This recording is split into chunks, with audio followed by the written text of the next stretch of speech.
Muchas gracias. Um, thank you very much, everyone, for joining. Welcome to the first webinar for the Pan American Geotechnical Conference that we're gonna hold in Chile next year. Today, we're gonna be talking about the hot geotopics, and we have 4 exceptional presenters that will be discussing their research topics with us. So today, I want to invite you first to join the conference in this hot geotopics session. We're gonna have 4 different topics: energy geotechnics, geotechnical uncertainty, machine learning and big data in geotechnics, sustainability and climate change. So you can submit your abstract until July 31st. And if you want to take a look at the conference information registration, you can access this link. And right now, you can also scan this QR code, so you can directly access the abstract submission website. So yeah, I hope that all of you can submit your contributions to the conference. We are gonna have some interesting introduction to these hot geotopics today. And we are gonna start by introducing the agenda. First, we're gonna have some introduction to energy geotechnology by Professor Joan Larraondo. Then we're gonna have some information on biopolymers by Professor Marta Mletic. Then machine learning by Professor Andre Brazil. And then we're gonna have sustainability by Professor Paulo MC. We are gonna leave all the questions at the end, so you can interact with the presenters. But because we want to keep this webinar short, I'm gonna ask you to hold on your questions or write them in the chat, and I'll make sure to go through all the questions at the end for all of them. So allow me to introduce Professor Joan Larraondo. He is from the Pontificia Universidad Javeriana in Colombia. His research lines are environmental geotechniques, behavior of mining waste, municipal solid waste landfills, hydrophobic mineral surfaces, gassy soils, subsurface contaminant barriers, mercury contaminated sites, and shallow geothermal energy. Today, he's going to be talking about energy geotechnology. Professor Joan, the platform is yours. Thank you so much, Yolanda. Mencionamos que la primera charla va a ser en castellano, ¿de acuerdo? O necesitas que sea en inglés. No, we can go ahead. We're going to have each presenter speaking in their native or the language of their institution. Not necessarily native, but the language of their institution. So yeah, we're going to switch between English, Spanish, and Portuguese. Thank you. Excellent. Thank you so much. Let me share my screen fully. Déjame cambiar mi presentación. ¿La pueden ver bien? Ahí muy bien, gracias. Bueno, excelente. Muchas gracias y ante todo de nuevo pues al comité organizador, muchas gracias por este evento. Yo creo que va a ser una divulgación excelente y a mí personalmente me parece muy interesante que sea multilingual, o sea que sea digamos de variados idiomas como es el espíritu del Panamericano. Bueno, tengo el gusto de presentarles algunos fundamentos y algunos conceptos básicos para quienes no están familiarizados eventualmente con el campo de Energy Geotechnology en general y algo de la investigación que trabajamos aquí en los últimos años en la Universidad Javeriana. Como mencionó Yolanda, mi nombre es Joan Larraondo, soy profesor asociado en el Departamento de Ingeniería Civil de la Universidad Javeriana de Bogotá. Básicamente quiero compartir con ustedes pues algo que no es nuevo, pero sí es relativamente reciente. Y en lugar de improvisar, traté de traer algo que está ya recientemente en boga. Y a pesar de que estamos hablando principalmente del Panamericano, pues quise traer esta diapositiva que proviene del Symposium on Energy Geotechnics que va a tener lugar en octubre en Holanda en este año. Básicamente, Energy Geotechnics es como esa unión o esa esa combinación en la cual la ingeniería geotécnica le sirve de alguna manera a la producción energética y al manejo de los productos de la generación energética. Esto incluye en estos grandes bloques, como vemos acá, la geotermia, por supuesto, que es realmente de lo que más me voy a referir hoy, pero no es lo único, también incluye la geotecnia costa afuera, incluidos, por ejemplo, los grandes problemas y los grandes retos que tienen que ver con cargas cíclicas, todo el tema de generación energética y el manejo de los productos de la generación energética, incluyendo los tailings o relaves o jales o colas, como lo llamemos en diferentes partes de las Américas. También el tema de residuos generados por la generación de energía nuclear. Podemos recordar, por ejemplo, como un caso notable, el experimento que lleva corriendo del orden de 25 años en Monterrey, en Suiza, por ejemplo. También todo el tema de modelación o modelación computacional, particularmente los problemas de HMC, entre otros. Y algo en lo que desde ingeniería no nos hemos vinculado tanto, pero considero que deberíamos estar al frente de esto, y es también el tema de retos sociales, particularmente educación y involucrar realmente a la sociedad en estos aspectos. Como bien sabemos, las Américas en general, pues tenemos una posición bastante particular con respecto, por ejemplo, al Cinturón de Fuego del Pacífico, y esto entrando específicamente en el tema de geotermia, como uno de los principales áreas que quería referir. Para algunos será una posición privilegiada, para otros una posición no privilegiada, uno desde el punto de vista de los sismos, desde el punto de vista de la actividad volcánica, pero pues desde el punto de vista de potencial de energía, por supuesto tenemos una oportunidad bastante grande. A la derecha, sin ir más lejos, en Sudamérica, pues sabemos que los recursos geotérmicos están distribuidos principalmente a lo largo justamente o en cercanías del cinturón de fuego, pero pues tenemos una distribución más amplia como lo vemos acá, tanto desde el punto de vista de recurso base, que puede ser en el orden de centenares de gigajoules, hasta el recurso recuperable a 3 kilómetros, que son tal vez decenas de gigajoules, como lo vemos acá. En todo caso, pues es un potencial bastante grande. La parte triste de esta historia es que, por lo menos en Sudamérica, a diferencia de lo que está ocurriendo en Centroamérica, pues tenemos un desarrollo bastante incipiente, específicamente en términos de plantas geotérmicas para producción de energía eléctrica, no para usos directos, sino para producción de electricidad.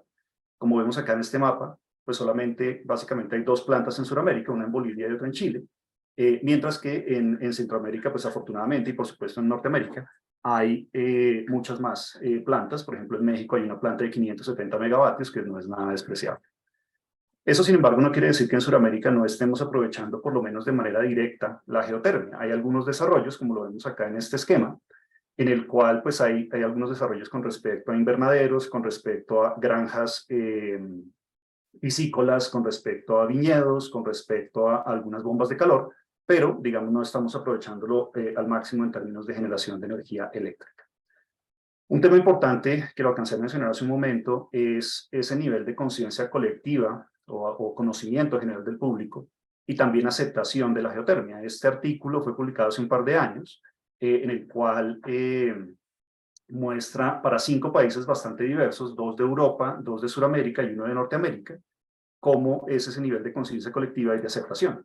A la izquierda ustedes pueden ver que particularmente Chile y Canadá, pues dentro de los países que se estudiaron en esta encuesta, digamos, pues mostraron un nivel de conciencia, de conocimiento pues bastante elevado comparado, por ejemplo, con Colombia, que es donde estamos bastante rezagados.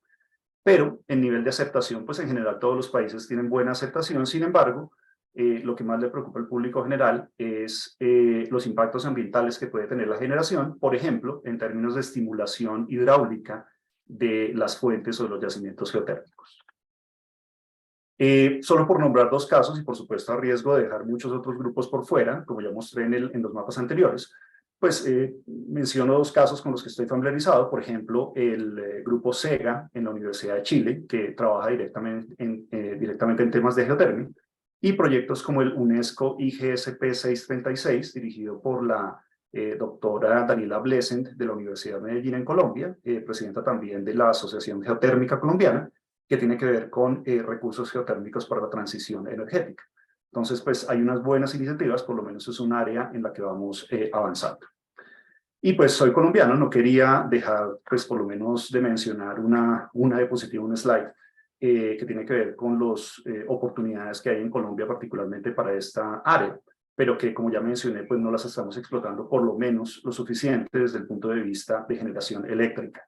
En Colombia, en general, hay 5 grandes bloques geotermales, que son los que aparecen en estos recuadros amarillos que ven a la derecha.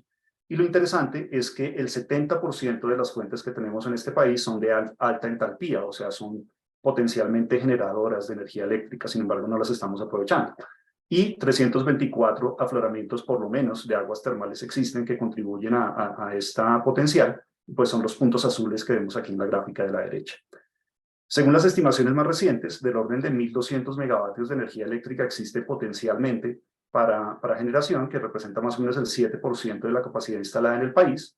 Y como dato interesante, para la ciudad de Bogotá específicamente, la capital del país donde yo estoy, una ciudad cuya área metropolitana puede alcanzar los 10 millones de habitantes, el recurso geotérmico potencial que existe digamos, en el área macro podría cubrir la demanda eléctrica en un 114%. Pero repito, es algo que no estamos aprovechando lo suficiente hasta el momento, además de evitar generaciones de CO2.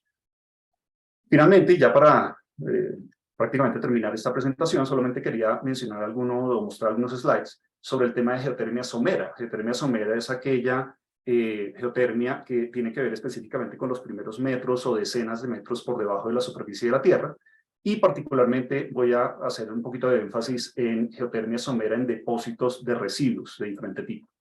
Por ejemplo, y estas imágenes no son mías, son del profesor Raymond en Canadá, digamos, se sabe que los sitios de depósito de residuos mineros que contienen pirita, en general que contienen sulfatos, como todos sabemos, pues pueden producir drenaje ácido, básicamente lo que vemos en esta reacción simplificada. Sin embargo, lo que no necesariamente sabemos es que estas reacciones son exotérmicas y estas reacciones pueden producir por cada mol de pirita del orden de 1.400 kilojoules de energía térmica potencialmente aprovechable. Algunos investigadores ya han empezado a trabajar en esta área. Por ejemplo, aquí vemos a la izquierda unos perfiles tanto medidos como simulados computacionalmente de temperatura dentro y bajo un depósito de estériles que llamamos acá en Colombia, o lo que podríamos llamar waste rock en inglés. Y a la derecha, pues un esquema de un modelo computacional para sistemas de intercambiadores en depósitos de relaves o olas o jales, como lo llamamos en diferentes partes. Aquí en la Javeriana hemos estado trabajando en los últimos años con respecto a geotermia somera en depósitos de residuos, pero de residuos urbanos, lo que llamamos rellenos sanitarios en Colombia. En algunos países lo llaman vertederos de basuras o landfills en general en inglés. El relleno sanitario más grande en la ciudad de Bogotá, como les digo, sirve a unos 10 millones de habitantes, recibe más o menos 6.500 toneladas de residuos diarios. Tiene una planta de biogás activa, útil, relativamente pequeña en términos de generación, del orden de 15 o algo así megavatios de energía. Pero, de nuevo, las reacciones bioquímicas que generan el biogás también generan calor. Por lo tanto, hemos contado con la fortuna de acceder a datos en colaboración con el operador del relleno sanitario, el cual tiene una red bastante amplia de piezómetros de hilo vibrátil, piezómetros de cuerda vibrante, como entiendo que se le llama en otras partes de Latinoamérica. Y esta es la red, básicamente la que aparece aquí a la derecha, y hemos podido hacer mediciones, ya que estos piezómetros tienen termistores en profundidad, y hemos podido hacer pues algunas mediciones. Mi estudiante de posgrado, Sara Otero, que ya se graduó, estuvo trabajando en este tema a mano en la parte superior. Ustedes pueden ver una interpolación simplemente de una de las varias secciones del relleno que nos muestra temperaturas medidas hasta 50-51 grados centígrados dentro de la masa del relleno. Estas son temperaturas que se midieron hace 2 años en lo que correspondía al año número 11 después de la clausura, o sea, ya en fase metanogénica, consideramos. Y ella también desarrolló un modelo bidimensional en elementos finitos de transferencia de calor, en el cual pues estamos analizando la evolución de las temperaturas, que es lo que vemos aquí a la izquierda. Esto lo implementamos con algunas ecuaciones publicadas de generación de calor en rellenos sanitarios, que desafortunadamente no tienen en cuenta la materia orgánica, lo cual es bastante relevante en nuestro medio. Y lo calibramos a partir de las mediciones. Y a la derecha, un primer intento de en un modelo pseudo 3D, de implementar intercambiadores de calor, en este caso una parrilla horizontal correspondiente con la zona, digamos, más caliente registrada del relleno, ¿cierto? Durante 50 años de metanogénesis. Entonces estamos en ese proceso de estudio y, por supuesto, esto se puede y se debe acoplar con la geotecnia del relleno sanitario, o sea, con el comportamiento esfuerzo de formación, por ejemplo. Y en particular, uno de los temas que hemos venido trabajando también en este mismo relleno es el tema de presiones de poros desarrolladas por biogás. Hemos tratado de estimar, calcular la producción de biogás en el tiempo y también analizar la influencia de la separación de las chimeneas, de las vents que tratan de sacar el biogás al ambiente, en el caso de que no haya una planta de biogás, como es bastante común en Latinoamérica.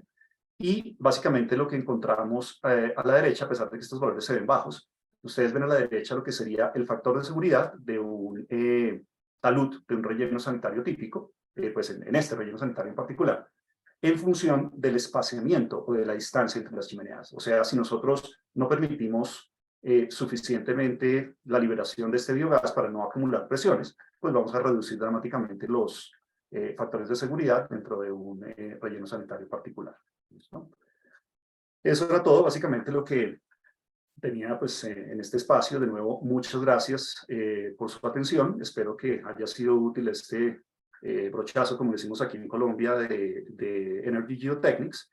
Y mi correo electrónico está acá. Y de nuevo, pues Yolanda, mil gracias por dirigir esta sesión y quedo atento a preguntas al final. Muchas gracias, Joan.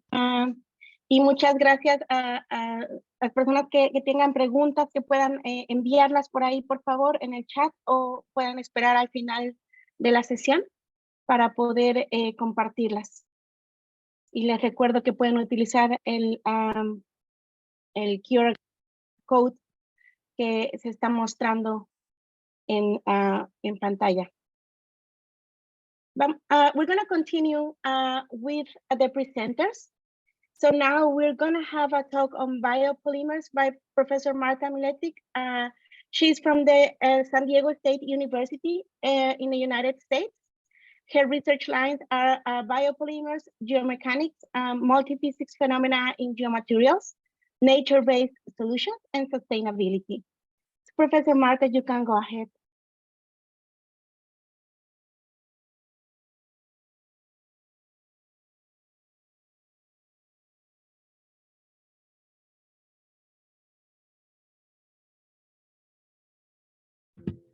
Okay, here it is. Good afternoon, everyone. I hope you can see my screen. Thank you, Yolanda, for your kind introduction. I'm actually excited to be here today and have opportunity to share some of my insights with all of you. I will speak in English because I don't speak Spanish nor Portuguese. My presentation will actually start with a brief overview of biogeotechnics in general, highlighting the remarkable potential of different biomediated processes and bio-inspired ideas for advancing innovation in geotechnical engineering. And then once we are done with this brief overview, I will share some of my work conducted by my research group in the relation to the topic that you can see on this slide on the topic of biopolymers. So let's dig in. Okay, here it is, right? So biogeotechnics, you probably heard this term, but what it is and what kind of research is expected to be presented in this session when we come next year to the conference. So let's first look over this cartoon on the upper right side, and you can see that there is a lot of systems and solutions that we, geotechnical engineering community, currently do not have. They do look a bit different and unique, and those activities are driven by the biomediated and bio-inspired processes. And so with that being said, you know, what is biogeotechnics? So it's a fast-growing field within the geotechnical engineering, and it has evolved over the approximately last 15 to 20 years. And what does it do? What does the geotechnical engineering doing? So it utilizes subsurface biological processes and ideas to address natural hazard mitigation, environmental preservation, and infrastructure construction. So in essence, you can see the formal definition of biogeotechnical engineering here on this slide. But the whole, you know, the whole subdiscipline is based on a hypothesis that investigating, understanding, harnessing, and applying biological processes and ideas can drive innovation and lead to the development of novel geotechnical engineering and geotechnical technologies. And before I even show you some of the examples, I would like to define these two different terms, right? That you can see here on the slide. So what is biomediated processes? So these biomediated geotechnical solutions, they harness, as you can see, natural, tunable, biogeochemomechanical processes that can produce significant changes in soil engineering properties. And properties that we are talking about that we are interested in would be strength, stiffness, and permeability. So for instance, some of the examples would be precipitation of minerals and metalloids, maybe biogas generation, and transformation of organic chemicals. So if you think about applications where these can be used for mitigation of fugitive dust, maybe for the earthquake-induced soil liquefaction mitigation, support for foundations, etc. I'm going to show on my next slide a couple of examples as well. And so biomediated processes, that's a little bit different from the bio-inspired design. So bio-inspired geotechnical ideas are actually based on biological solutions that can be up to 1,000 times more efficient than traditional technologies, and they can provide new opportunities to develop more sustainable and more efficient solutions. And in my opinion, ideas currently being explored could definitely revolutionize different industry sectors. Some of the examples in these subgroups of biogeotechnics could be tree root inspired anchors and foundations, maybe invertebrate inspired soil penetration, and many more. So let me show you this on the next slide, for instance, right?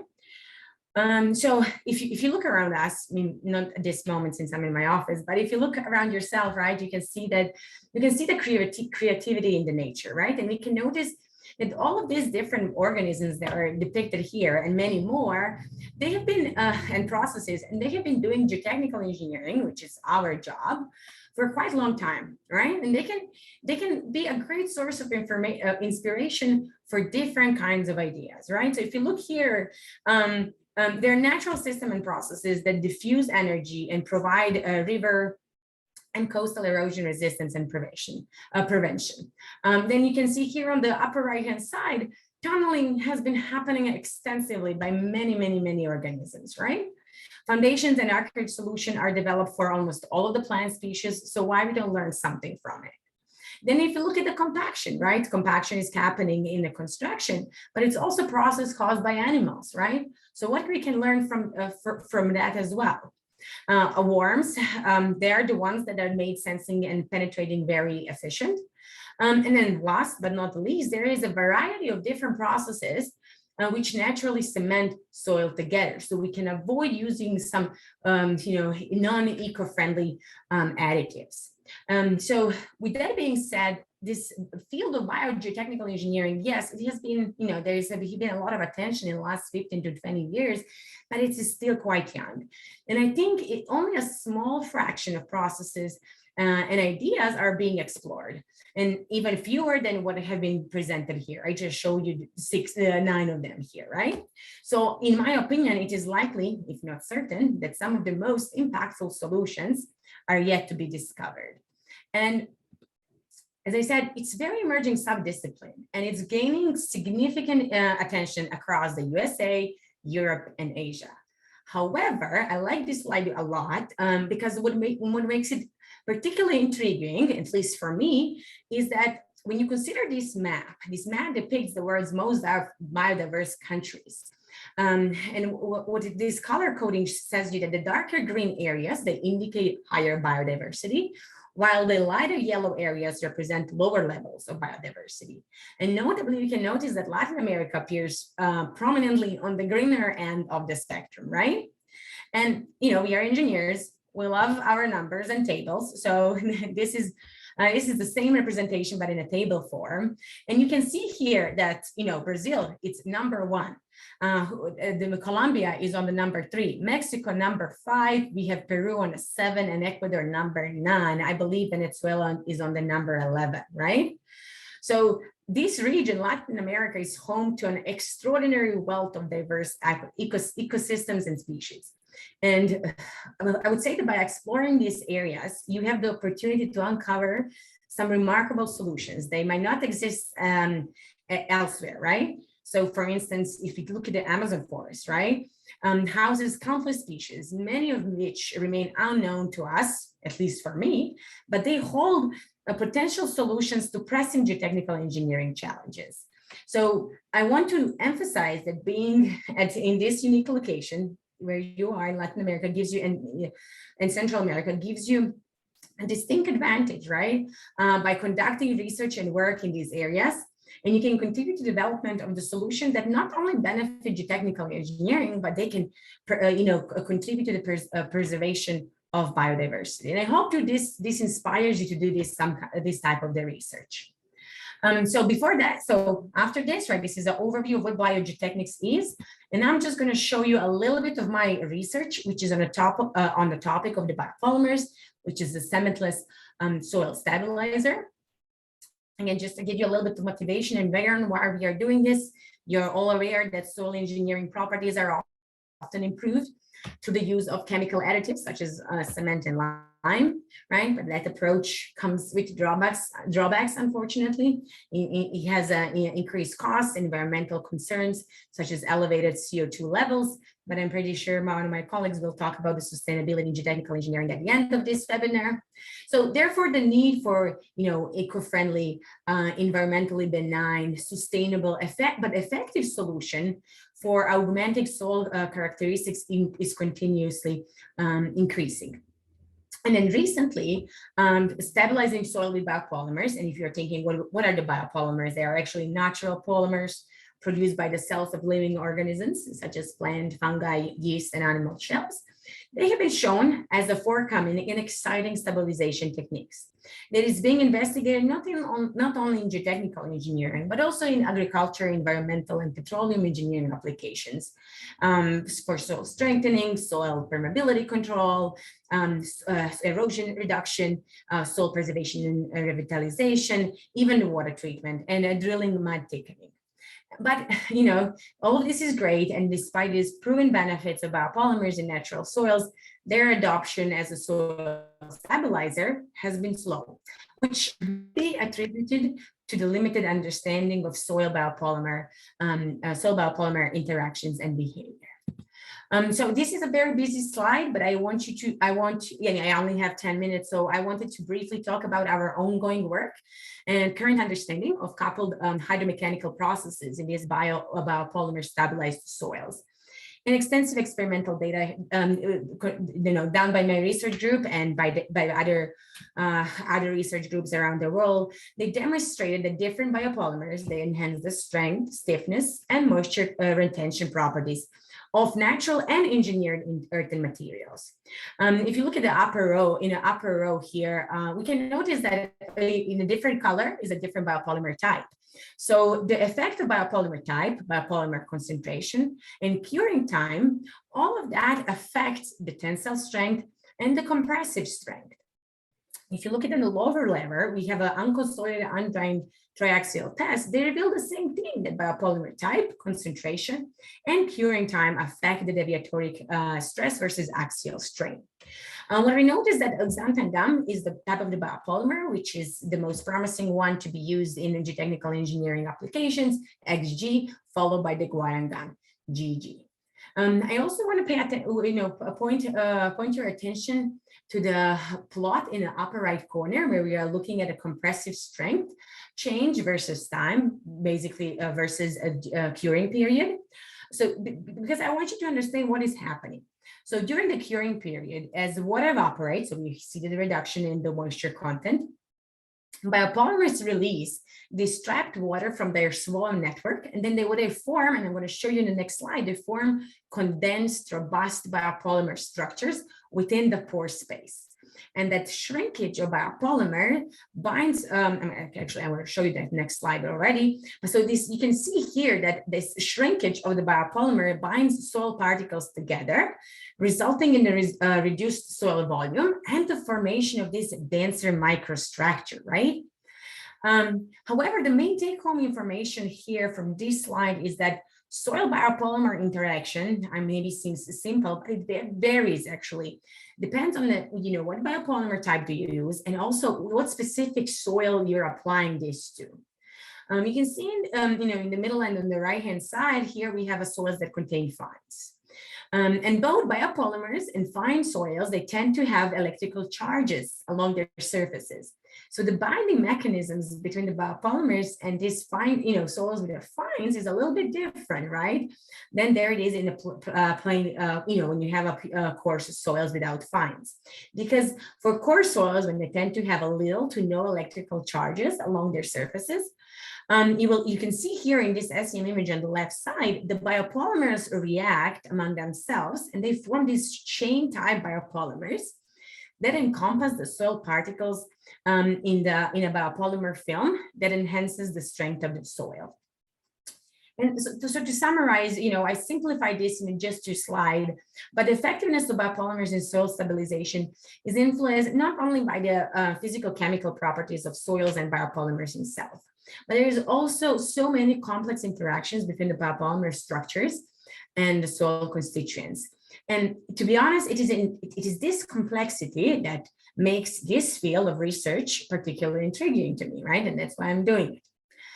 However, everything sounds promising, everything is good. However, not everything is so great. They are biopolymers, right? You can see that bio there, right? So what that means that one major drawback of biopolymer is their susceptibility to the presence of water. So when the water is reintroduced into the soil through wetting, which will happen in ambient conditions, it interacts with the biopolymers, leads to the changes in biopolymers shape, size, and state, as well as the microstructure and porosity of soil. And you can see here, I provided with some graphs and figures that indicate that these repeated drying and wetting cycles gradually weaken the overall strength of these biopolymer treated sands, right? And of course, the extent of this change in the engineering properties depends on the soil type, biopolymer concentration type, and water content, right? However, I do want to finish on a positive note. As mentioned before, xanthan here and the noted with the XJ. So it showed a great promise as a biopolymer for soil stabilization in different geotechnical engineering application. But an additional reason for it is actually that it possesses this partially reversible, bond-based properties, meaning that it can partially be brought to the previous state. It can heal, right? And how can it heal? It can heal by reapplying the processes that initially induce the change of the state. And you can see here some of our results of the 2 xanthan gum treated sand specimens. And then you can notice that, and you have a schematics of this healing process on the right-hand side. I hope you can see it. So we can see here that, first what is happening, that the soil particles, sand particles are bonded by biopolymer links. Then they broke during the mechanical test, you do that mechanical loading on top of it. But after they are broken, the specimens, we can treat them so they can, we submerge them in the water in a certain time. And then what is happening, they use xanthan gum linkages, they loosen their structure, which allows them to interact with the nearby sand particles again. And what actually that means that demands the broken bonds and they regain some of the strength before. So they have these self-healing properties as well, which is actually good for the construction materials. So in conclusion, I don't want to repeat myself too much, but I mean, biopolymers, we have shown that they have a great promise for the cost-effective and environmentally friendly materials. And what is good, they're readily available, right? However, this intricate multi-scale and multi-physical behavior of biopolymers is still in its context, and it's not yet fully understood. And with that, I'm going to thank you for your interest and attention. I do hope that this presentation has inspired you to explore the intriguing realm of biogeotechnics and different biomediated or bio-inspired geotechnics, to inspire you further and consider submitting an abstract to contribute to this knowledge in the exciting field of geotechnical engineering. Thank you. Thank you very much, Professor Marta. It was a very interesting presentation. So if you have questions, let me remind you to either write them in the chat or hold on to them for a bit. And later, we're going to be able to ask the presenters. You can interact with them at the end of the presentation. Or, yeah, again, like if you write them in the chat, I think Professor Joan has been answered already some questions, so you can do that as well. Okay. So now we're gonna go to the topic of machine learning with Professor André Cavalcante. He is from the Universidad de Brasilia in Brazil, and his research lines are machine learning in geotechniques, mining, unsaturated flow, contaminant transport, X-ray, microtomography, and numerical modeling. So Professor André, you can share your screen now.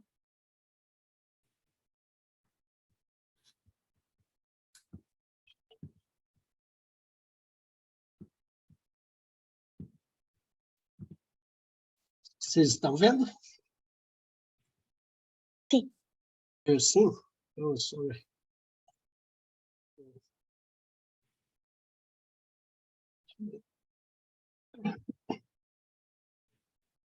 Ok. Boa noite a todos. Em primeiro lugar, eu gostaria de agradecer a organização do evento pelo convite. Hoje eu vou falar um pouco aqui sobre o impacto da internet das coisas, do Big Data e do aprendizado de máquina na geotecnia. Nossa palestra de hoje, ela irá nos levar numa jornada aí, passando pela indústria 4.0, além de uma breve exploração do universo da IoT, do Big Data, da inteligência artificial. Vamos também falar como essas ferramentas estão revolucionando a geotecnia. E, por fim, eu proponho que juntos possamos vislumbrar os benefícios atuais e tendências futuras dessas aplicações. E tentando responder de qual forma a geotecnia poderá ser impactada com essas tecnologias. Bem, imaginem se tivéssemos o poder de reinventar a maneira como fazemos a investigação geotécnica, o projeto de fundações e contenções, o gerenciamento de desastres naturais e a avaliação de riscos geotécnicos. Isso é o que a indústria 4.0, a quarta revolução industrial, nos permite. Uma era fortemente marcada pelo uso de tecnologias digitais, como a internet das coisas, aprendizado de máquina, Big Data, realidade aumentada, robótica, impressão 3D, entre outras. E, desse modo, eu os convido, para juntos explorarmos esse futuro que já chegou. O que é a internet das coisas? Na verdade, ela pode ser definida como uma rede global de dispositivos capazes de se comunicarem entre si e compartilhar informações em tempo real por meio da internet. Isso parece coisa de ficção científica, mas, na verdade, já é uma realidade e, de alguma forma, todos nós já estamos envolvidos nela.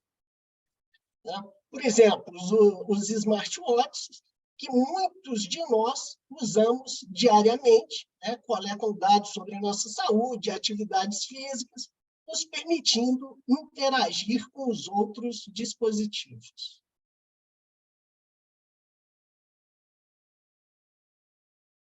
Uma desvantagem desse monitoramento em tempo real é o grande volume de dados. Para armazenar e tratar esse número crescente de dados, é que surge o Big Data. Então, o Big Data é uma ciência que envolve diversas ferramentas voltadas à análise de grandes conjuntos de dados que precisam ser processados e armazenados. E são caracterizados por 3 Vs. O volume, que representa a imensidão desses dados, a variedade, que representa os diferentes tipos de dados que encontramos, e a velocidade, que representa a rapidez com que esses dados eles são gerados e processados. Atualmente, gente, eu acho que uma das ferramentas mais faladas é o ChatGPT. Mas o que está por trás dessa tecnologia capaz de compor música, desenvolver códigos e responder perguntas? A resposta é uma inteligência artificial com potencial incalculável. Agora, vamos nos aprofundar um pouco mais e entrar no universo da inteligência artificial. Imagine máquinas que podem simular nossa mente, interpretando e gerando linguagens. Dentro desse mundo, existe um subconjunto chamado aprendizado de máquina, né? Nesse caso, estamos falando de algoritmos que podem aprender e melhorar o desempenho a partir dos dados que recebem. O principal potencial desse tipo de ferramenta é o aprendizado contínuo, que é capaz de desenvolver e rebuscar modelos à medida que o banco de dados vai se expandindo. Agora, imagine que todas essas tecnologias possam ser aplicadas na geotecnia. Qual que é o impacto e transformação que nós teríamos? Sensores inteligentes, monitorando em tempo real, dados sendo armazenados em nuvens gigantes, né? Máquinas aprendendo a desenvolver modelos de previsão precisos, acesso remoto dos dados, tratamento estatístico, plataformas online. Teremos uma imensidão de possibilidades ali. Para tornar isso mais concreto, permita-me apresentar uma aplicação de IA desenvolvida pelo meu grupo de pesquisa, o Geofluxo, em parceria com o Laboratório de Geotecnia Ambiental da Universidade Federal da Bahia. Empregamos nesse trabalho aqui o aprendizado de máquina para manipular dados de caracterização básica de solos para obter a curva de retenção de água no solo, sem a necessidade de ensaios específicos, que para nós foi um divisor de água, e espero que o seja também para vocês. Esse é um exemplo do nosso aplicativo disponível na nossa plataforma, geofluxo.com, e vejam como ele funciona. Você entra com valores de porosidade, índice de plasticidade, porcentagens de areia, argila, silt e pedregulho.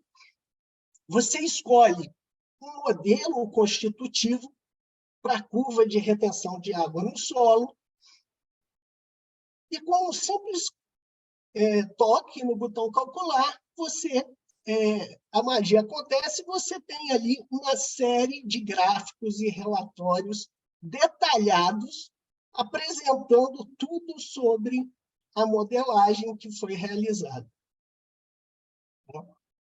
Esse tipo de solução, a precisão dela é alcançada em função do número de dados que são utilizados, né? E, nesse caso específico, nós utilizamos 794 pontos de curvas de retenção. Implementamos diferentes métodos de aprendizado, regressão linear, árvores de decisão, florestas aleatórias, a própria redes neurais. E o algoritmo ele escolhe o método que de melhor desempenho e usa os indicadores, né, como o R², a matriz de confusão.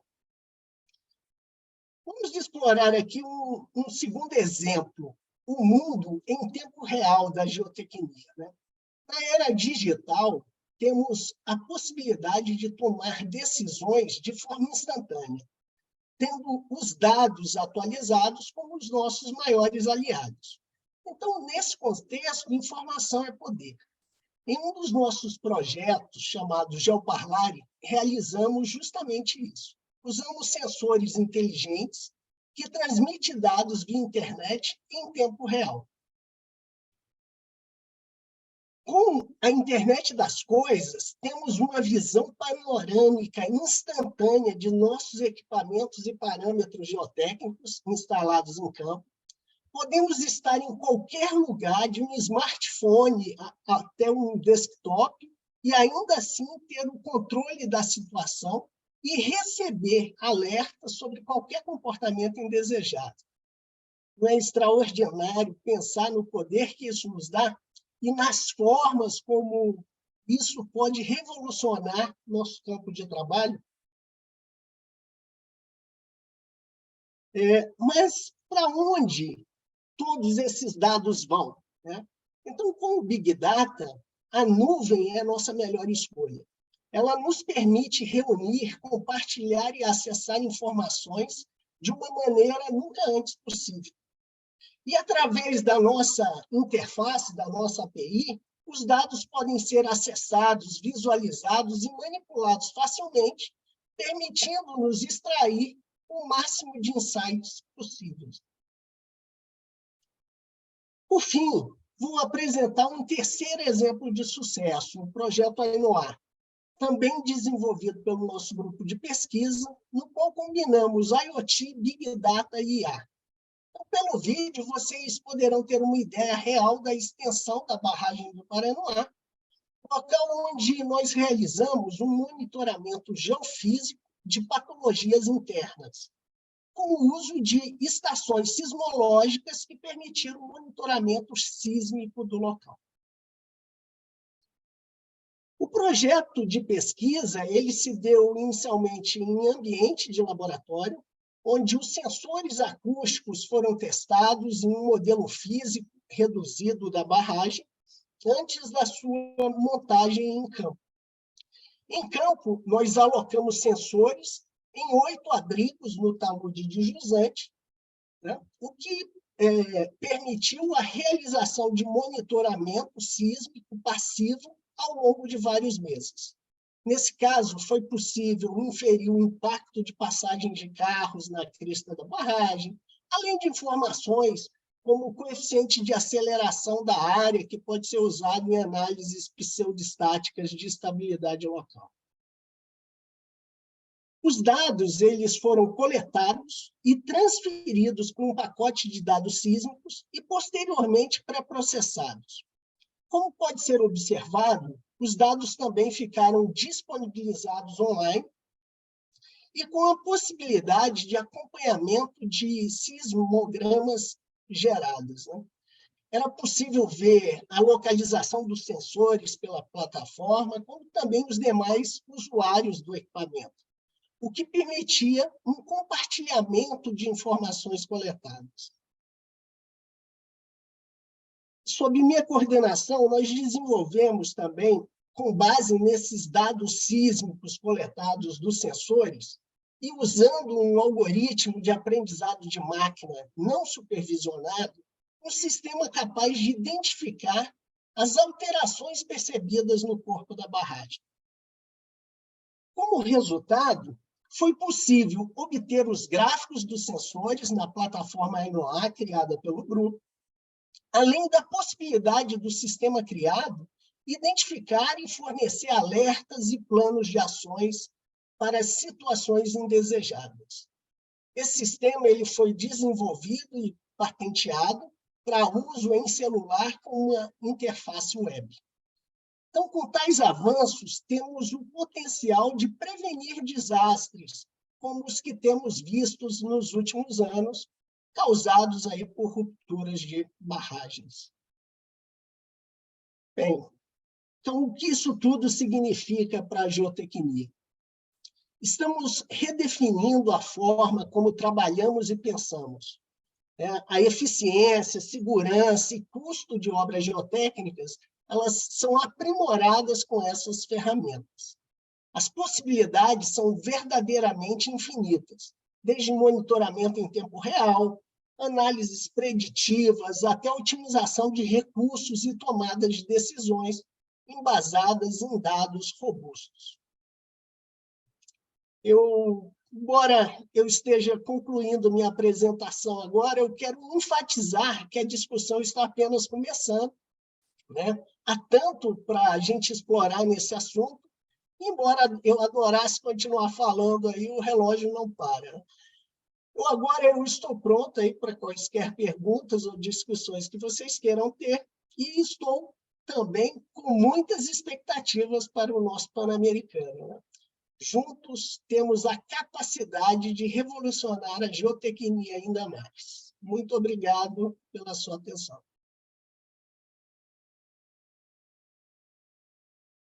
Obrigado. Muito interessante.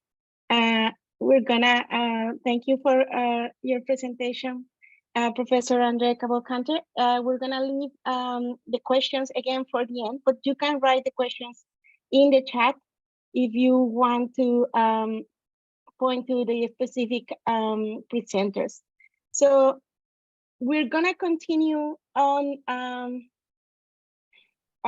Portuguese, and then we're gonna present Professor Paulo MC from the Instituto Tecnológico de Aeronáutica in Brazil.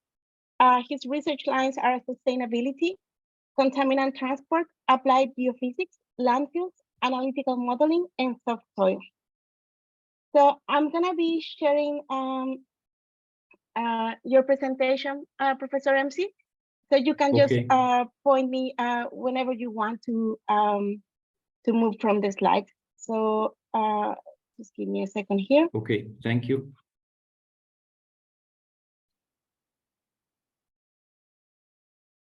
Boa noite a todos.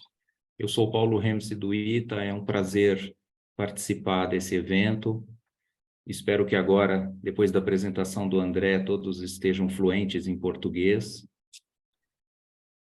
Eu vou falar um pouquinho, nesses 10 minutos, a respeito de sustentabilidade na engenharia geotécnica. Pode passar, por favor. Next. Vamos começar com uma definição mais antiga do relatório Nosso Futuro Comum, da ONU, que diz que sustentável é o desenvolvimento que atende às necessidades do presente sem comprometer a capacidade das gerações futuras em satisfazer suas necessidades. Em seguida, a gente tem o tripé, o conceito do tripé da sustentabilidade, né, que leva em consideração, não, era no anterior. Leva em consideração as 3 dimensões de desempenho que a gente deve considerar quando a gente pensa em sustentabilidade. Então, a dimensão ambiental, econômica e social. Esse tripé da sustentabilidade é importante dizer que ele continua a nortear as análises de sustentabilidade até hoje, como nós vamos ver adiante. Next. Próximo. Mais recentemente, a ONU definiu a Agenda 2030, que contém 17 Objetivos de Desenvolvimento Sustentável. Eles incluem importantes objetivos e 169 metas a serem perseguidas. Como nós podemos ver, o objetivo 9 diz respeito à infraestrutura. A Agenda 2030 é uma referência para as atividades nos setores privados e públicos. Próximo.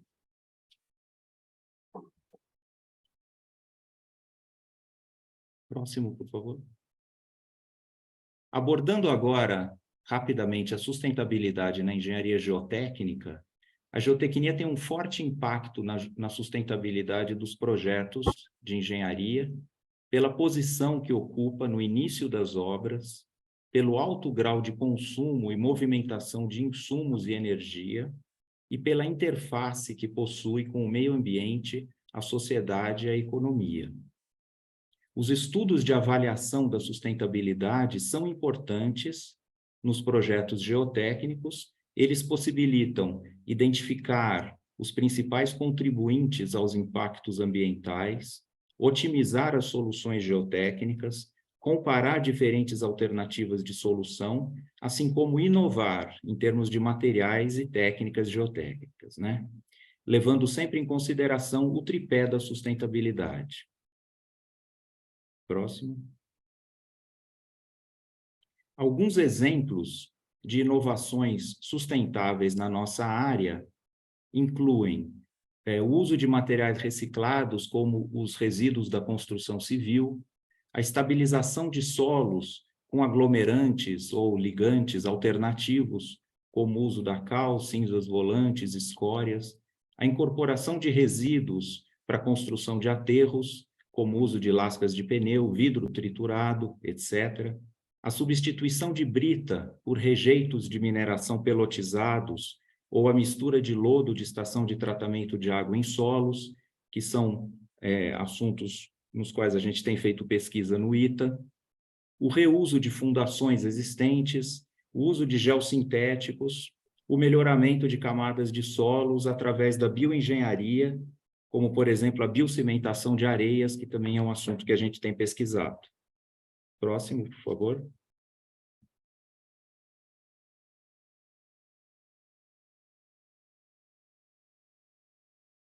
Próximo. Sorry, there's a lag. I'm trying to, yeah, now it's working. Sorry. Thank you.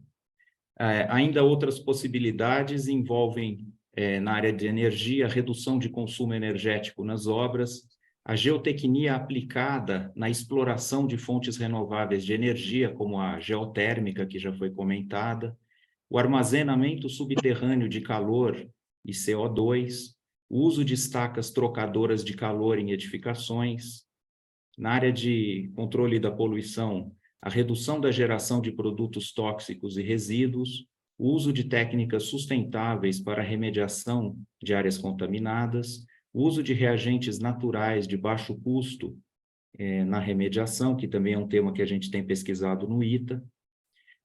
Na área de resíduos, o conceito de redução, reuso e reciclagem, a sustentabilidade na disposição final nos aterros sanitários ou aterros perigosos, a gestão sustentável das operações nas áreas de disposição de resíduos.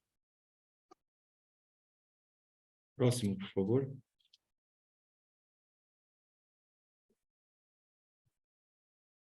Eu vou falar agora a respeito de uma ferramenta para a avaliação da sustentabilidade, ferramenta essa que é usada na engenharia. Trata-se da análise do ciclo de vida, que segue uma norma da ISO, que pode ser aplicado na construção. A análise do ciclo de vida consiste da compilação e avaliação de entradas, saídas e impactos ambientais potenciais de um produto ao longo do seu ciclo de vida, né? Além da análise do ciclo de vida, são realizadas também a análise do custo do ciclo de vida e a análise do ciclo de vida social. Ou seja, considerando, então, aquelas 3 dimensões do tripé da sustentabilidade. Próximo. A seguir, eu vou apresentar um exemplo, né, da análise do ciclo de vida numa situação típica de um projeto de geotecnia ambiental, que é um estudo de alternativas para a construção de uma cortina vertical de vedação em área contaminada.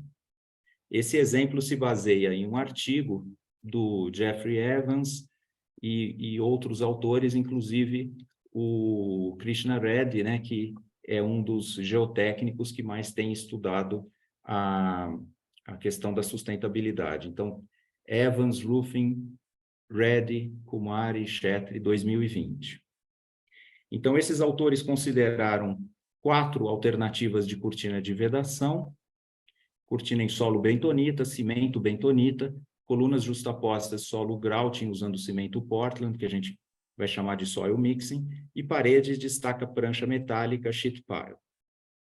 Os autores realizaram análise de ciclo de vida, do custo do ciclo de vida e do ciclo de vida social. Próximo. Os autores começaram elaborando um inventário para análise do ciclo de vida para as 4 alternativas. O escopo da análise que eles realizaram foi até o final da construção. Como a gente pode ver na coluna aqui do meio, a gente tem as etapas da construção para cada alternativa de solução. Do lado esquerdo, nós temos as entradas, em termos de materiais, equipamentos e transporte, e do lado direito nós temos os impactos ambientais gerados. Então, diversas categorias de impactos ambientais gerados. A unidade base para fazer essa avaliação foi considerando uma cortina com 200 metros de extensão, 7 metros de profundidade e 30 centímetros de largura. Foi utilizado o software CIMA-Pro, versão 852, de cujo banco de dados foram obtidos os valores unitários necessários para fazer a consideração de cada item do inventário, dos impactos, né, do inventário. Próximo, por favor. Mostrando, então, os resultados desse artigo, a modelagem do impacto ambiental no ciclo de vida para cada alternativa resultou no gráfico mostrado à direita. A solução em solo bentonita apresentou o menor impacto ambiental ao longo do ciclo de vida, sendo a alternativa mais sustentável. A cortina em estaca prancha mostrou um maior impacto ambiental, que pode ser atribuído à fabricação do aço, ao transporte e à atividade de cravação das estacas prancha. As soluções em cimento bentonita e soil mixing apresentaram impacto intermediário, que pode ser atribuído à produção do cimento Portland, necessário nessas alternativas. Próximo. A modelagem da análise de custos do ciclo de vida incluiu os custos diretos e indiretos no ciclo de vida para cada alternativa, sendo os diretos devido a materiais, equipamentos, mão de obra e transporte. Os indiretos basearam-se na emissão de CO2 ao longo do projeto e da construção em cada alternativa. A solução em solo bentonita apresentou menor custo no ciclo de vida. Os custos indiretos, como a gente pode ver na figura, foram de pequena magnitude, o que os autores atribuíram ao fato de que esse estudo considerou barreiras de pequeno tamanho. Próximo, por favor. Por fim, análise do ciclo de vida social. Essa é uma consideração que é mais subjetiva, e os impactos sociais positivos ou negativos são de mais difícil quantificação. Os autores avaliaram os impactos a partir de um questionário online, aplicado a profissionais familiarizados com as alternativas. A solução em solo bentonita obteve o maior índice de sustentabilidade social, como pode ser visto nessa figura, com base na pesquisa realizada pelos autores. Próximo. Bom, faltou eu dizer que, em conclusão, dadas as hipóteses consideradas pelos autores, a cortina em solo bentonita apresentou menor impacto ambiental, menor custo ao longo do ciclo de vida e maior índice social. Por fim, eu gostaria de destacar o Comitê Técnico TC 307, Sustainability in Geotechnical Engineering, da Associação Internacional. Esse comitê se dedica exatamente ao assunto da sustentabilidade na engenharia geotécnica. Ele tem esses 4 objetivos mostrados à esquerda: disseminação, elaboração de guidelines e recomendações, conference assistance e industry links. Ele possui 42 membros atualmente, né, distribuídos nesses continentes, como está mostrado nessa figura. Vale destacar que na América Central e do Sul existe apenas um membro no TC 307. Então, a gente espera que mais gente venha se juntar a mim aí no futuro, em breve. Muito obrigado. Então, eu fico à disposição para perguntas.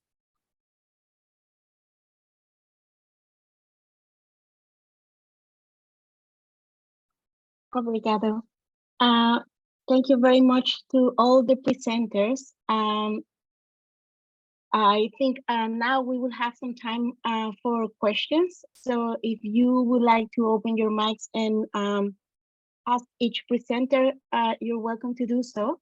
And in the meantime, I would like to remind you to submit your abstract to this website, or you can also scan the QR code. We are very interested in seeing your research work and seeing what you've been doing regarding these topics, and of course, interacting with the presenters in the Pan American Conference. So do we have any questions from the audience? or maybe we can go to the chat for some of those that haven't been answered. Feel free to open your mic if you want to ask any question, and it can be in any language.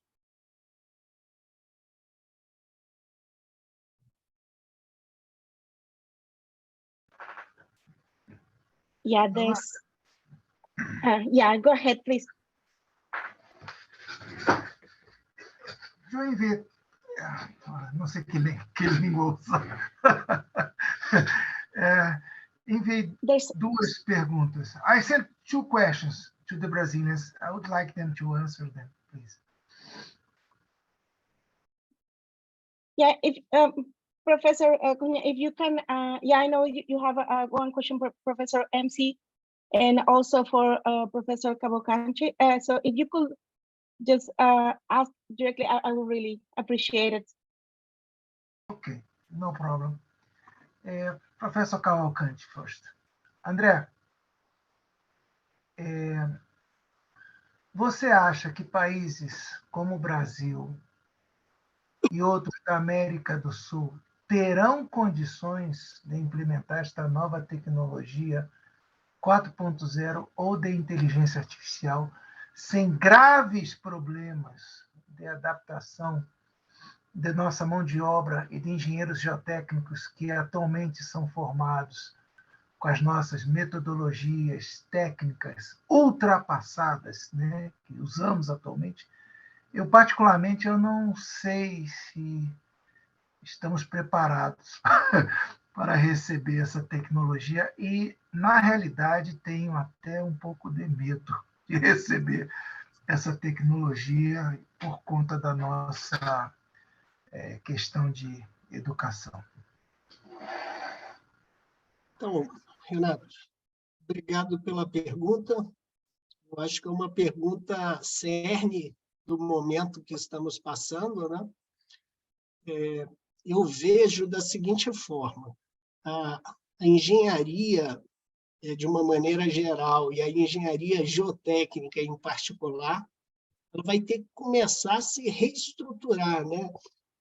Pensar em alterações curriculares, porque não havendo essa iniciativa a gente começar a incorporar a ciência de dados dentro da geotecnia, algo que eu tenho chamado de geotecnia 4.0, tá?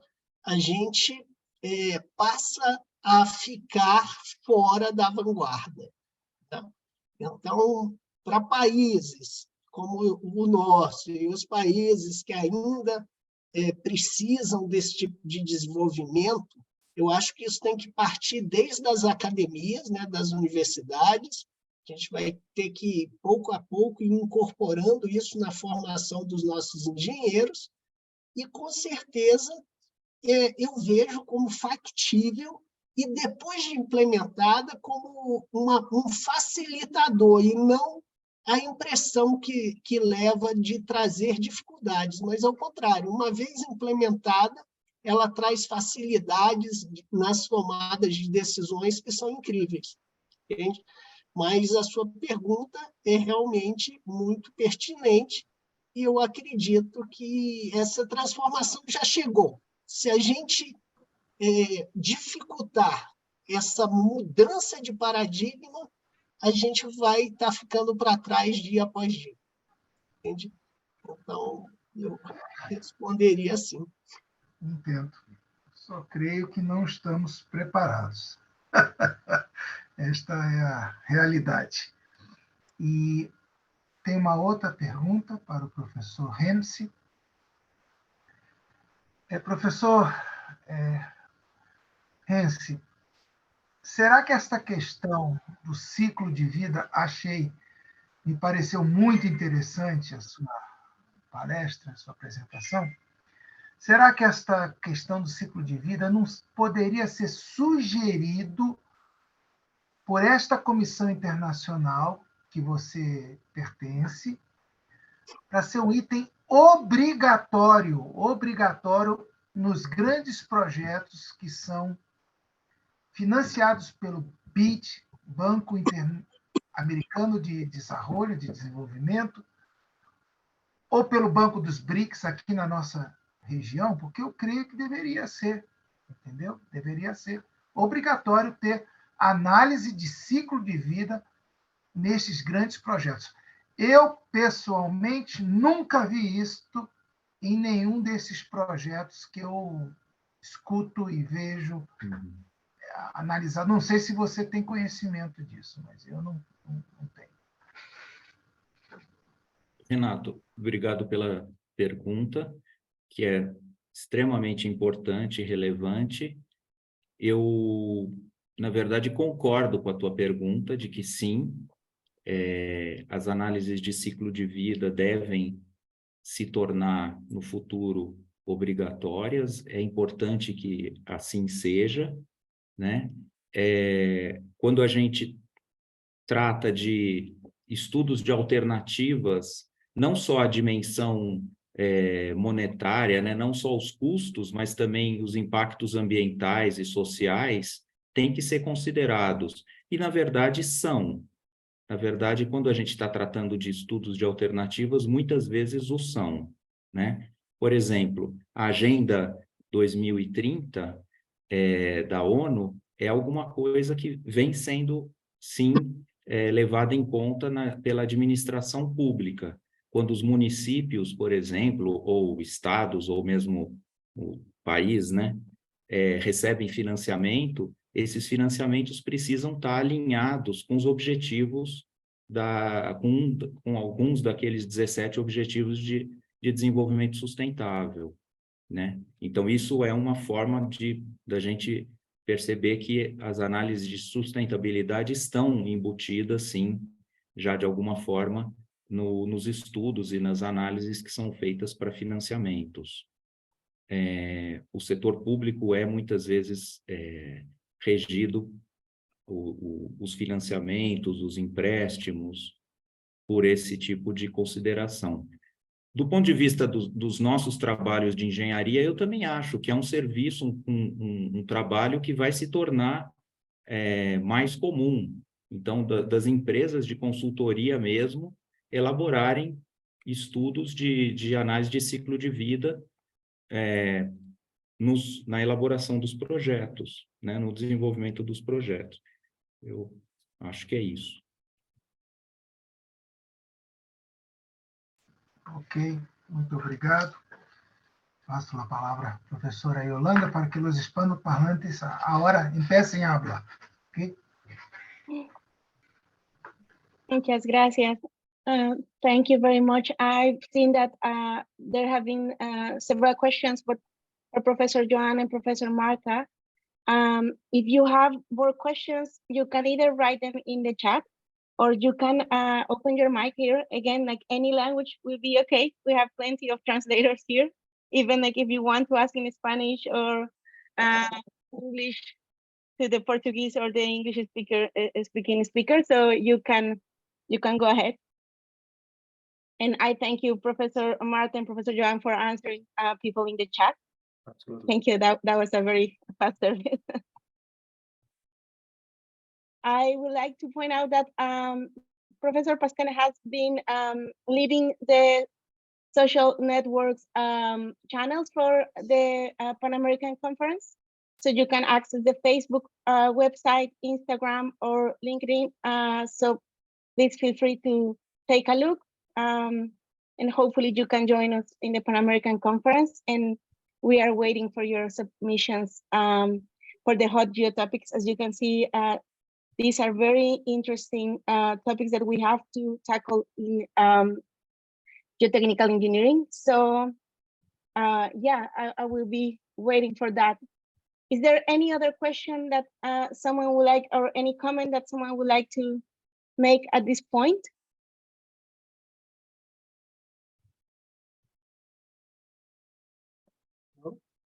If not, I'm gonna thank you, all the presenters. Thank you for your time. Thank you for sharing these topics with us. We are looking forward to learn more from you at the Pan American Conference. And thank you to the attendees today. We are also looking forward to your abstract submission. Thank you and have a good evening. Thank you, Yolanda. Thank you. Bye, everybody. Appreciate it. Thank you. Thank you. Nice to meet Thank you, you. everyone. and Bye-bye. bye-bye. Bye, bye.